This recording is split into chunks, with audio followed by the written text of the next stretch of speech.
Hi students, welcome back. കഴിഞ്ഞ ക്ലാസ്സിൽ നമ്മൾ electric field due to multiple charges അല്ലെ, ഈ രണ്ട് കോൺസെപ്റ്റ് ആണ് പഠിച്ചത്. ഇന്ന് നമ്മൾ പഠിക്കാൻ പോകുന്നത് electric dipole.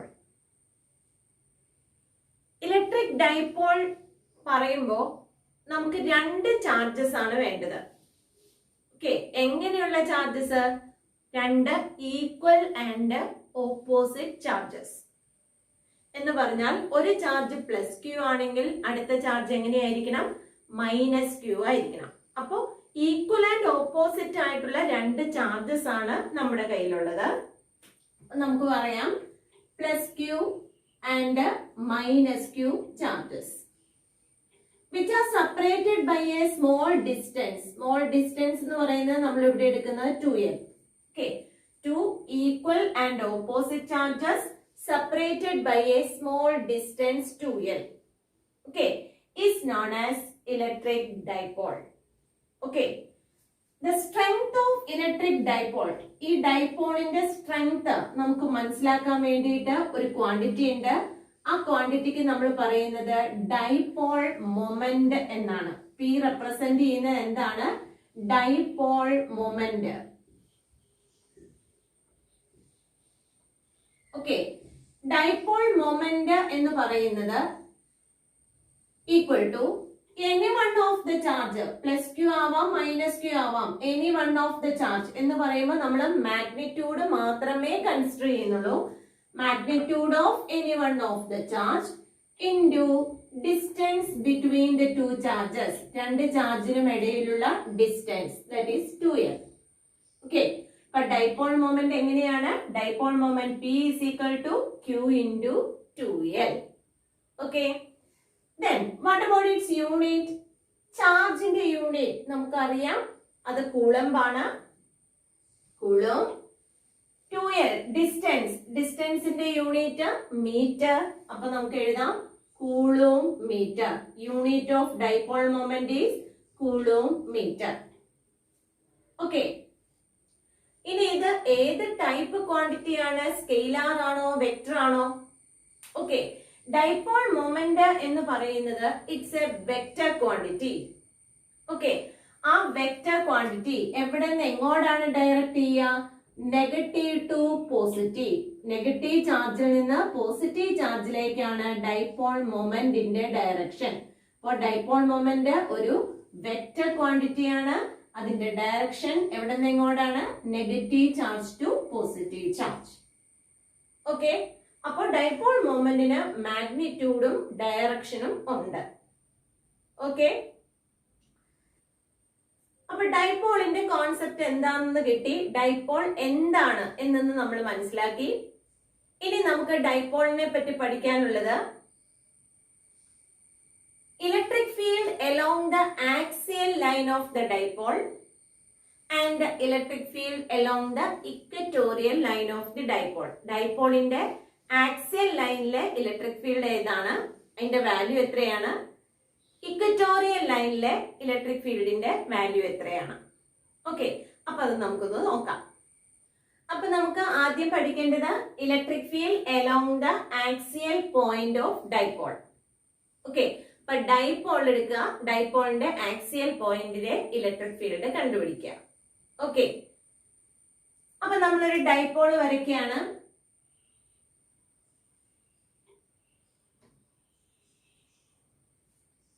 Plus Q charge ഉണ്ട്, മൈനസ് ക്യൂ ചാർജ് ഉണ്ട്. ഇത് ഒരു ഡൈപോൾ ആയി.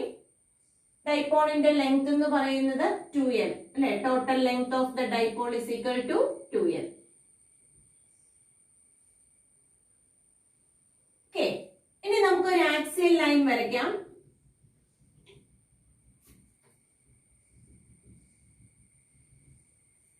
ഓക്കെ, ഈ ആക്സിയൽ ലൈനിലെ ഒരു ഗിവൺ പോയിന്റ് നമുക്ക് കൺസിഡർ ചെയ്യണം. അവിടെ നമുക്ക് ഒരു പോയിന്റ് എടുക്കാം, പി എന്ന് പറയുന്ന ഒരു ഗിവൺ പോയിന്റ്.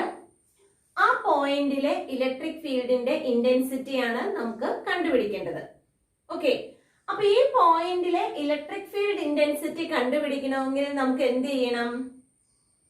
ഏതൊരു പോയിന്റിലെയാണോ ഇലക്ട്രിക് ഫീൽഡ് ഇന്റൻസിറ്റി കണ്ടുപിടിക്കേണ്ടത് ആ പോയിന്റിൽ നമ്മൾ എന്ത് ചെയ്യണം? ഒരു യൂണിറ്റ് പോസിറ്റീവ് ചാർജിനെ പ്ലേസ് ചെയ്യണം. അപ്പൊ നമുക്ക് ഇവിടെ ഒരു യൂണിറ്റ് പോസിറ്റീവ് ചാർജിനെ പ്ലേസ് ചെയ്യാം. ദാറ്റ് ഈസ് 1 കൂളംബ് ഓഫ് ചാർജിനെ നമ്മൾ അവിടെ പ്ലേസ് ചെയ്തു. ഓക്കെ, ഈ പോയിന്റ് പി എന്ന് പറയുന്നത് which is at a distance r from the center of the dipole. ഡൈപോളിന്റെ സെന്ററിൽ നിന്ന് പി യിലേക്കുള്ള ഡിസ്റ്റൻസ് എത്രയാണ്? r ആണ്. ഓക്കെ, അപ്പൊ സെന്ററിൽ നിന്നാവുമ്പോ ഹാഫ് പോർഷൻ ഓഫ് ഡൈപോൾ, ഇവിടെ ലെങ്ത് എൽ ഉണ്ട്, ഈ ലെങ്തും എത്ര തന്നെയാണ്? എൽ. ഓക്കെ, സെന്ററിൽ നിന്ന് പി വരെയുള്ള ഡിസ്റ്റൻസ് ആണ് r. ഇനി നമുക്ക് അറിയേണ്ടത് ഈ -q ചാർജ് ഈ +1 കൂളം ചാർജില് ഫോഴ്സ് ഓഫ് അട്രാക്ഷൻ ആണോ ഫോഴ്സ് ഓഫ് റിപ്പൽഷൻ ആണോ കൊടുക്കുക? നോക്കിയേ, -q ചാർജ് ആണ്, ഇത് +1 ആണ്. മൈനസും പ്ലസും ഓപ്പോസിറ്റ് ടൈപ്പ് ചാർജസ് ആണ്. അപ്പൊ എങ്ങനെയായിരിക്കും? there will be a force of attraction. അപ്പോ -q ആ +1നെ എന്ത് ചെയ്യും? ഇങ്ങോട്ട് അട്രാക്ട് ചെയ്യും. ഓക്കെ, ആ അട്രാക്റ്റീവ് ഫോഴ്സ് കൊണ്ടുണ്ടാവുന്ന ഫീൽഡ് നമുക്ക് ഈ ഡയറക്ഷനിൽ വരയ്ക്കാം. That is equal to E1. അപ്പോ വെക്ടർ E1ന്റെ ഡയറക്ഷൻ കാണിച്ചു. ഓക്കെ, ഇനി നമുക്ക് ആ വെക്ടർ E1ന്റെ വാല്യൂ എത്രയാണെന്നും കൂടെ എഴുതാം. Okay, vector E1 is equal to 1/4πε0 into -q ആണ്. ഇലക്ട്രിക് ഫീൽഡ് എഴുതുമ്പോൾ നമ്മൾ ചാർജിന്റെ മാഗ്നിറ്റ്യൂഡ് മാത്രമേ എഴുതുള്ളൂ. q ഡിവൈഡഡ് ബൈ ഡിസ്റ്റൻസ് എത്രയാണ്? -q ൽ നിന്ന് p വരെയുള്ള ഡിസ്റ്റൻസ്. ഓക്കെ, സെന്ററിൽ നിന്ന് p വരെയുള്ള ഡിസ്റ്റൻസ് r ആണ്. ഇവിടുന്ന് ഇവിടം വരെയുള്ള ഡിസ്റ്റൻസ് l ആണ്. സെന്ററിൽ നിന്ന് q വരെയുള്ള ഡിസ്റ്റൻസ് l ആണ്. അങ്ങനെയാണെങ്കിൽ റിമൈനിങ് ഡിസ്റ്റൻസ് എത്രയായിരിക്കും? r minus l. അപ്പൊ നമുക്ക് എഴുതാം r minus l the whole square. Okay, അപ്പൊ വെക്ടർ E1 എങ്ങനെയാണ് എഴുതിയെന്നുള്ളത് മനസ്സിലായി. ഇനി +q ചാർജ് +1 കൂളംബിൽ എന്ത് ചെയ്യും? രണ്ടും പോസിറ്റീവ് ആണ് അല്ലെ? +q +1 ആണ്, രണ്ടും പോസിറ്റീവ് ചാർജ് ആണ്. രണ്ട് പോസിറ്റീവ് ചാർജിനിടയിൽ there will be a force of repulsion. അപ്പൊ +q ചാർജ് +1നെ എന്ത് ചെയ്തു? അവിടെ റിപ്പൽ ചെയ്തു. ഓക്കെ, ആ റിപ്പൽസീവ് ഫോഴ്സ് എങ്ങോട്ടാണ്? ഈ ഡയറക്ഷൻ ആണ്. അതുകൊണ്ട് field corresponding to that repulsive force നമുക്ക് എങ്ങനെ എഴുതാം? Okay, vector E2. ഇനി നമുക്ക് വെക്ടർ E2ന്റെ വാല്യൂ എന്ന് എഴുതാം. Vector E2 equal to 1/4πε0 into q divided by distance എത്ര വരും?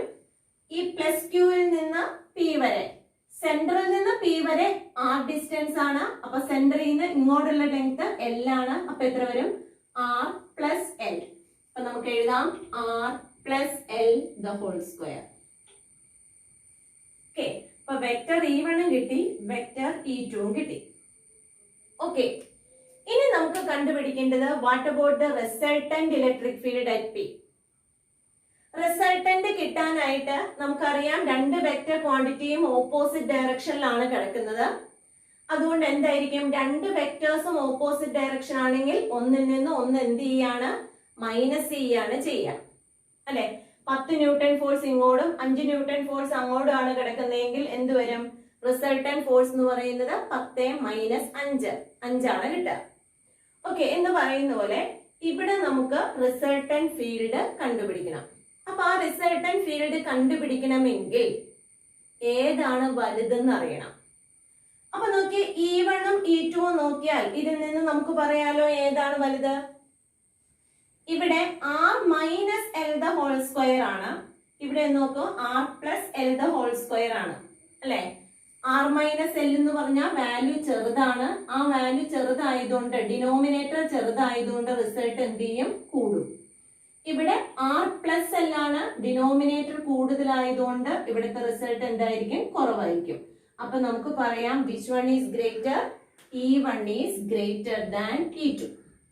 Vector E1 is greater than vector E2. അങ്ങനെയാണെങ്കിൽ what about the net electric field? Net electric field is equal to എങ്ങനെ എഴുതാം? Vector E1 minus vector E2. Okay, അപ്പൊ net electric ഫീൽഡിന്റെ value നമ്മൾ എഴുതി. Okay, ഇനി നമുക്ക് ഈ വാല്യൂസ് സബ്സ്റ്റിറ്റ്യൂട്ട് ചെയ്യാം, എന്നിട്ട് എന്ത് ചെയ്യാം, ഒന്ന് റീഅറേഞ്ച് ചെയ്ത് ഫൈനൽ വാല്യൂവിലേക്ക് കൊണ്ടുവരിക.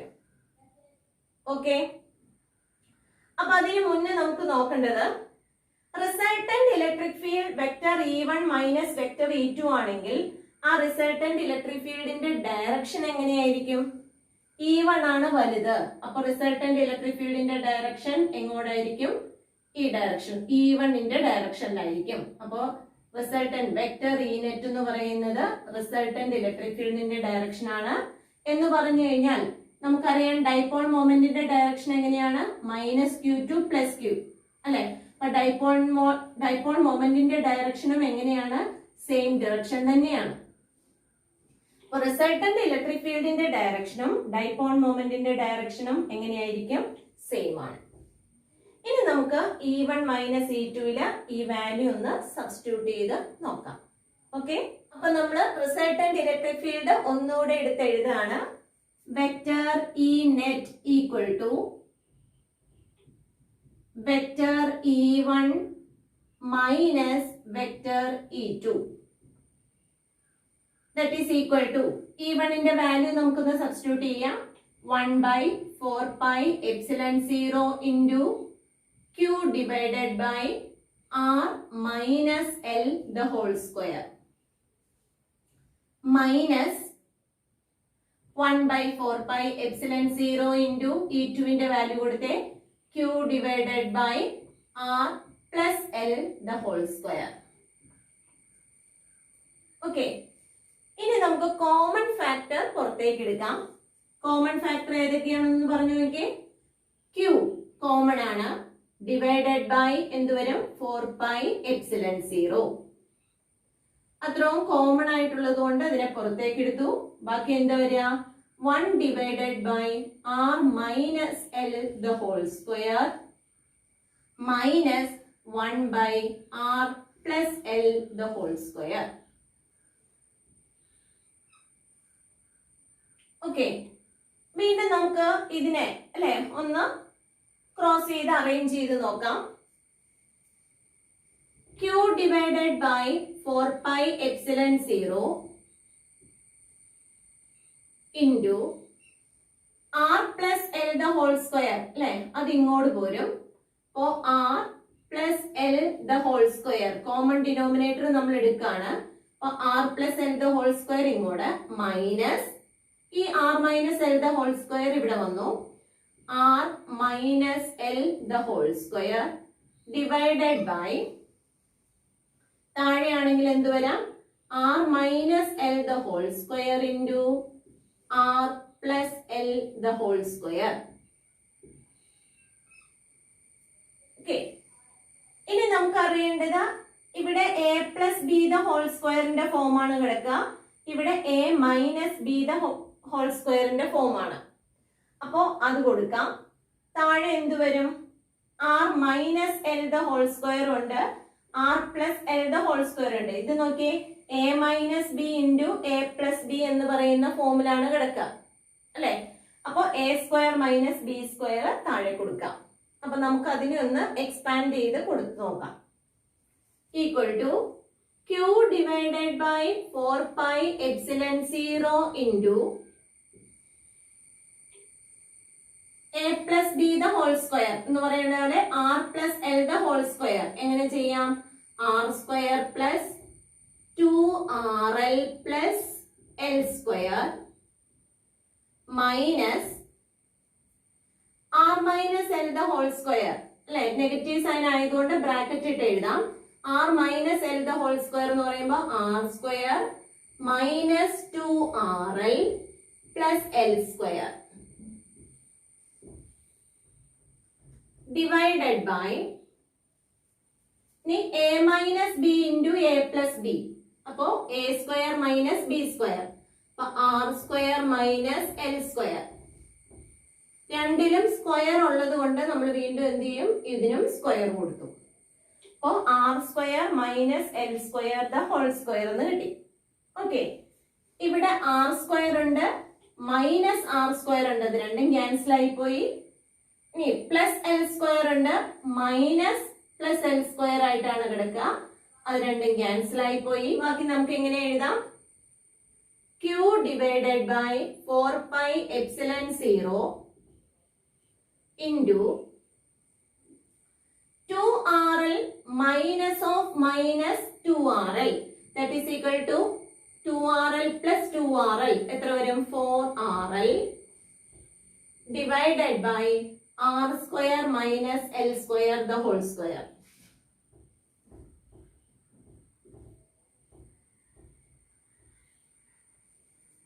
Okay, അപ്പൊ നമുക്ക് നെറ്റ് ഇലക്ട്രിക് ഫീൽഡിന്റെ വാല്യൂ ഒന്ന് എടുത്ത് എഴുതാം. Vector E net is equal to Q divided by 4 pi epsilon 0 into 4RL. 4R നെ നമുക്ക് 2R into 2L എന്ന് എഴുതാം. Divided by R square minus L square the whole square. Okay. Q into 2L.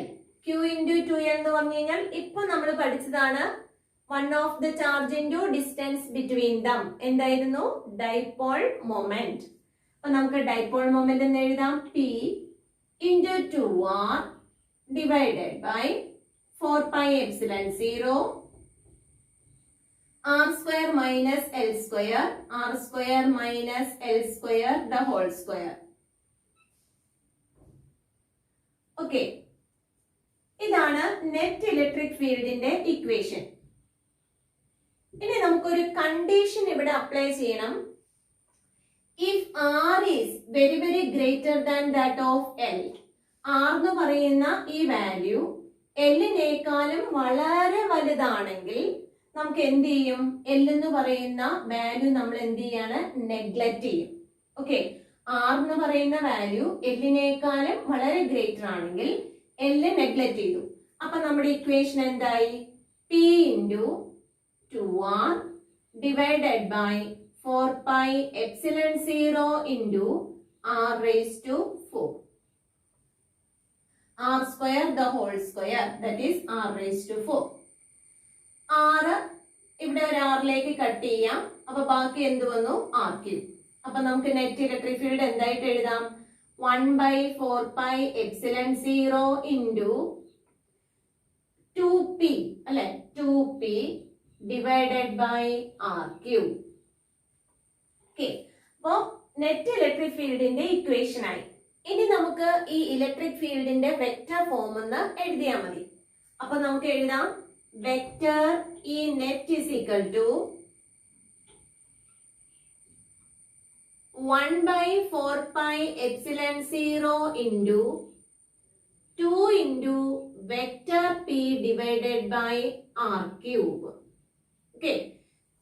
P എന്ന് പറയുന്ന dipole momentum vector quantity ആണ്, electric ഫീൽഡും vector quantity ആണ്. അപ്പൊ 2 into vector P divided by R cube.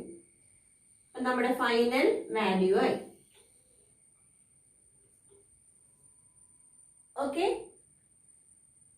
അപ്പൊ ഇന്ന് നമ്മൾ രണ്ട് ടോപ്പിക്കാണ് പഠിച്ചത്.